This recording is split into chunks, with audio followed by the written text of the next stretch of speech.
নারীর শরীরে সুস্থতার জন্য আয়রনের বিকল্প নেই, কিন্তু দুঃখজনকভাবে আমাদের দেশের অধিকাংশ নারী এক্ষেত্রে থাকে উদাসীন।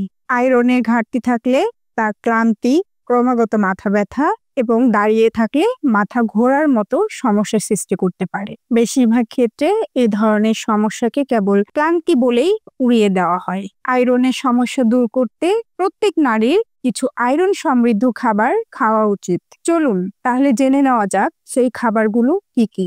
গুড়। আগে পিরিয়ডের সময় শরীরের দুর্বলতা দূর করার জন্য গুড়কে একটি সাধারণ প্রতিকার হিসেবে মনে করা হতো।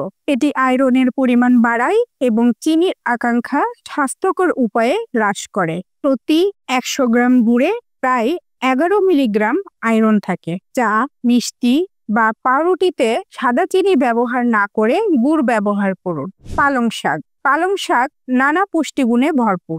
এতে নন-হিম আয়রন রয়েছে, যা টমেটো, লেবু রস এবং আমলকির মতো ভিটামিন সি সরবরাহকারী খাবারের সাথে মিলিয়ে খেলে আয়রন শোষণ দ্বিগুণ হতে পারে। প্রতি 100 গ্রাম পালং শাকে প্রায় 2.7 মিলিগ্রাম আয়রন থাকে। কাঁচা পালং শাকে অক্সালেট থাকে, যা আয়রনের শোষণ রোধ করে, তাই এই শাক রান্না করে খান।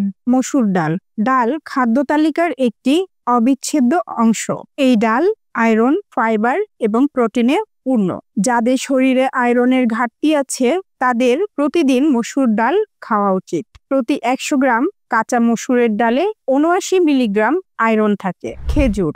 যদিও খেজুর আয়রন তালিকার শীর্ষে পৌঁছাবে না, তবে এর প্রাকৃতিক চিনি, ফাইবার এবং অ্যান্টিঅক্সিডেন্ট নিশ্চিত করে যে ফলটি আয়রন সমৃদ্ধ খাবারের সঙ্গে খুব ভালো সঙ্গী হতে পারে। এটি চিনিযুক্ত খাবার খাওয়ার আকাঙ্ক্ষা মেটায়, যা আয়রনের ঘাটতি আছে এমন নারীদের প্রয়োজনীয় শক্তি পৌঁছে দেয়। প্রতি 100 গ্রাম খেজুরে 1 মিলিগ্রাম আয়রন থাকে।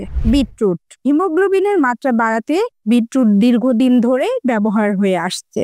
এতে মাঝারি পরিমাণ আয়রন থাকা সত্ত্বেও এটি লোহিত রক্তকণিকা উৎপাদনকে উদ্দীপিত করে। এটি রক্ত প্রবাহ উন্নত করতে সহায়তা করে, ফলে পিরিয়ডের সময় ভারী রক্তপাত হয় এমন নারীদের জন্য বিশেষ উপকারী। প্রতি 100 গ্রামে প্রায় 0.8 মিলিগ্রাম আয়রন থাকে। তাই নারীদেরকে বলবো, আয়রনের ঘাটতিকে ক্লান্তি হিসেবে উড়িয়ে না দিয়ে আমার দেওয়া খাদ্য তালিকা থেকে খাদ্য গ্রহণ করে সুস্থ থাকুন, ভালো থাকুন। ধন্যবাদ।